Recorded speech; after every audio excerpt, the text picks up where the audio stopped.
बिस्मिल्लाहिर्रहमानिर्रहीम। आज हम बात करेंगे एक इंडियन बहुत बड़ी पर्सनालिटी है, शख्सियत है। चाहेंगे कि उसके बारे में कुछ मालूम करें और उससे कुछ मोटिवेशन लें।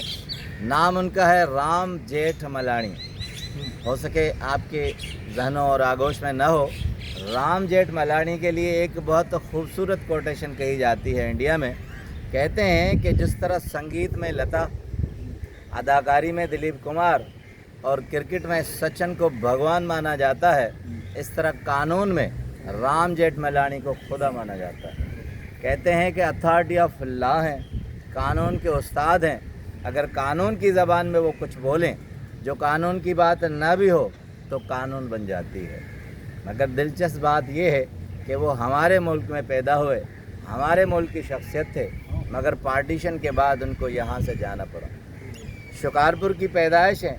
1923 में शिकारपुर हमारे गांव में वो पैदा हुए थे और उसके बाद सिंध यूनिवर्सिटी से उन्होंने LLB किया, LLB की डिग्री हासिल की और उसके बाद सिर्फ 17 साल की उम्र में बहुत दिलचस्प वाक़या है कि शिकारपुर की अदालत में पेश हुए, जो कि इमेच्योर एज कही जाती है, जो कि वकालत की एज नहीं है, एडवोकेसी की एज नहीं है।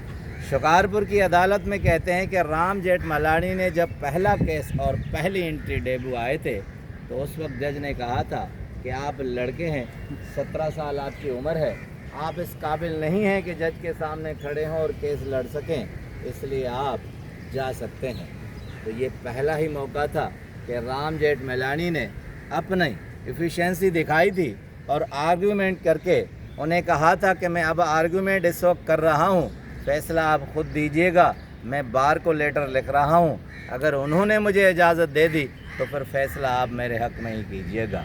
उन्होंने बार को एप्लीकेशन दी। ये पहली हिस्ट्री थी कि बार ने, शिकारपुर बार ने उन्हें इजाज़त दी, जो कि 21 साल में एडवोकेसी की जाती थी, उस वक्त उन्हें 17 साल की उम्र में इजाज़त दे दी। यही उनकी पहली जीत और यही उनकी फतह थी।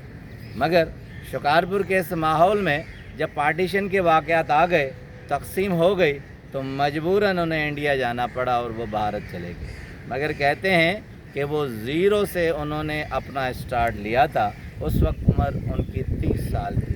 उन पर एक खूबसूरत किताब लिखी गई है, ऑटोबायोग्राफर सुसन है, रेबेल के नाम से उन्होंने किताब लिखी है, यानी बागी, रिवायतों से बागी, आम चीज़ों से बागी। काफ़ी काबिल तकरारी उनके बयानात और चुपते हुए उनके अल्फाज, मगर कहते हैं लोगों को लुभाते थे और आवाम में बहुत मकबूल माने जाते थे। अब आते हैं कि उनके पास क्या क्या काबिलियत थी और उसके बाद उनकी ज़िंदगी के कुछ मुख्तलिफ गोशों पर तबसरा करेंगे। LLB की डिग्री हासिल की, लॉ ऑफ मिनिस्टर इंडिया में रहे, फिर लोकसभा ज्वाइन किया, सियासत से वाबस्ता रहे, मिनिस्ट्री के बाद चेयरमैन बार कौंसिल बने, उसके बाद सुप्रीम कोर्ट बार के प्रेसिडेंट भी बने।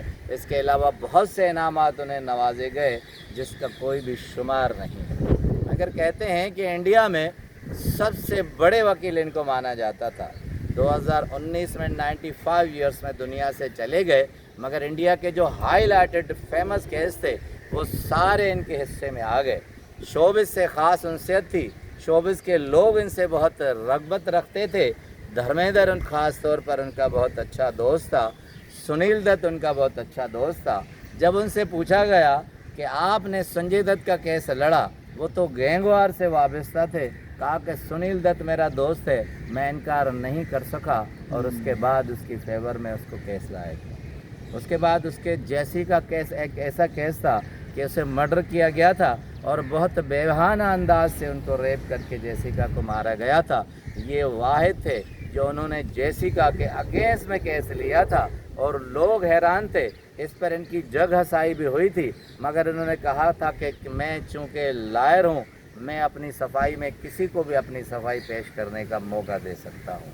इसके अलावा कहते हैं कि गैंगवार और डान, सबसे पहला डान हाजी मस्तान, उन्होंने उसका केस लिया था और दबंग अंदाज में लड़े थे। उसके बाद दूसरी वजह शोहरत ये थी कि सेठ इब्राहिम दाऊद ने फ़ोन किया था और उन्होंने शर्त रखी थी कि आप हुकूमत को कहो कि वो मुझे माफ़ी दे दे तो मैं आम ज़िंदगी गुजार कर अपनी सज़ा काट कर ज़िंदगी गुजारने को तैयार हूँ।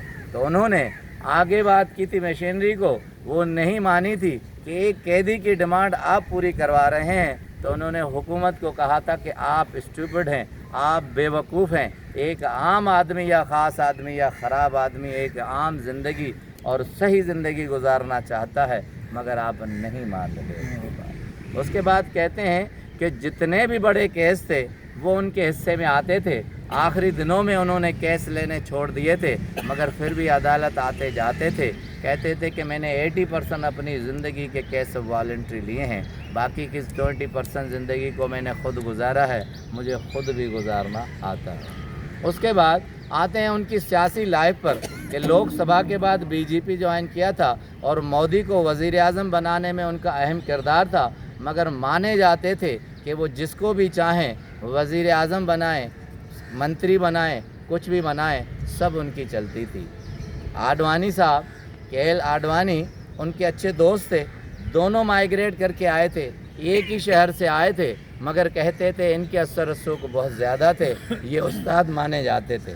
इसके बाद इंडिया के बहुत बड़े केसेस जैसे गांधी मर्डर हो गया, राजीव गांधी मर्डर हो गया, ये भी कहते हैं कि उन्होंने चलाए थे और इनका सारा ट्रायल और क्रॉस उन्होंने किया था। उनकी कोटेशन बहुत मशहूर हैं। उनको जब कहा जाता था तो वो कहते थे हमारे मुल्क का अलमिया ये है कि केस चलने से पहले अखबारात प्रेस फ़ैसला कर लेती हैं, अदालतें फ़ैसला नहीं करती। वो कहते थे हमारे मुल्क में यही होता है कि पहले प्रिंट मीडिया फ़ैसला करता है, मीडिया फ़ैसला करता है, फिर जाके अदालतों से फ़ैसला आता है। आपकी अदालत के कटहरे में उनके 4 पार्ट्स हैं, बहुत दिलचस्प हैं।